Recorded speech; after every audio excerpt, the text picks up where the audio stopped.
Hey guys, this is Francis from McCaffrey Crafts. I'm a traditional walking stick maker here in Ireland, and I decided to share some of my failures over the years. And again, just to kind of educate you guys that sometimes you have a good idea that you think will work pretty good, and then there's just no business model there. And if there's no business model, you will just eternally be broke as well. So anyway, look, here is something that I got involved in. I was making these various little tractors and different things, and I thought this was like a winner. It was like these kind of like circle things were quite easy to make with some willow, and you just would kind of wrap it up, twist it, and put it in. It was like quite easy to do. So I was able to make these kind of rings, and I kind of was making these kind of like a graveyard reeds. I'll show you them in another video.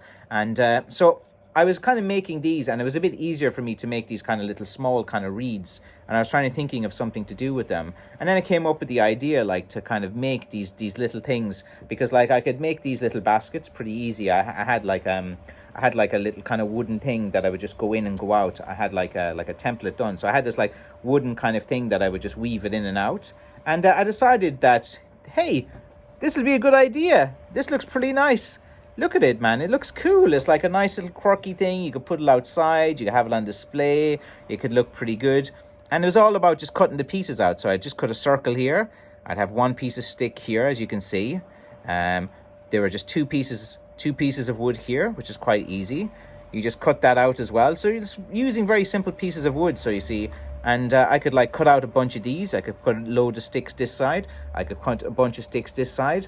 I cut a bunch this side. And then it was just about like assembling it. Like I would just need one stick here through the center as well.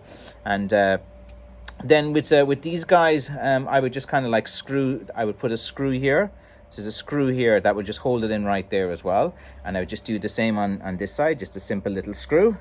And that would like hold it in on this side. And I think with this one, the screw was sticking out, which I should have kind of noticed, or something like that as well. But so sometimes I probably should have used a smaller screw on that particular one. But again, look, I'm showing you guys my failures. So anyway, like I thought this was a great idea, and I took it to the craft fairs, and everyone was like, wow, that's a cool idea, doing little tractors, doing little things. And I was making other things that were similar to this, and but no one was buying them. And I was like, thank you for the compliments. Oh, it's great. It's a great idea and stuff. No one bought them. I went to some shops and see if they wanted to stock them, put plants in them or something like that.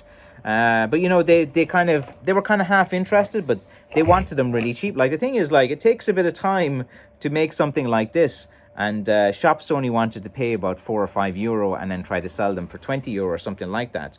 But like, I was selling these for about 25 to €40 at the time, which I kind of like thought was kind of fair for like the kind of time and effort was doing into it. And again, look, if you're having an online business with shipping, like sending something this kind of big and bulky, like courier companies, you calculate your volumetric weight, which is the length by the width by the height.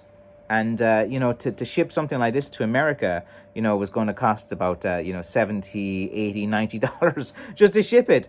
So like, who's going to buy something for $40 and it costs like $80 to ship it? It doesn't make any sense. So like, despite something that looks kind of cool and nice, if there's no market for it, if no one will buy it, you don't have a business. So I have a few of these like left over from my times when I was doing some basket weaving and stuff. I tried that back in 2011 or 12, something around those lines. And I was kind of like into the kind of basket weaving and stuff. And I found it a bit kind of hard in my hands. And I got the willow and everything. But there are many people that have a business model within making willow baskets and with different things. But I just couldn't really seem to make it work with the time as well. So here is again one of the things that I used to craft, but there's no business and no one ever did anything to it, and it's just too time consuming and stuff as well. So I kind of now just focus on the walking sticks. But look guys, I hope you kind of appreciate it. I'll show you the funeral reed I used to do as well in the next video.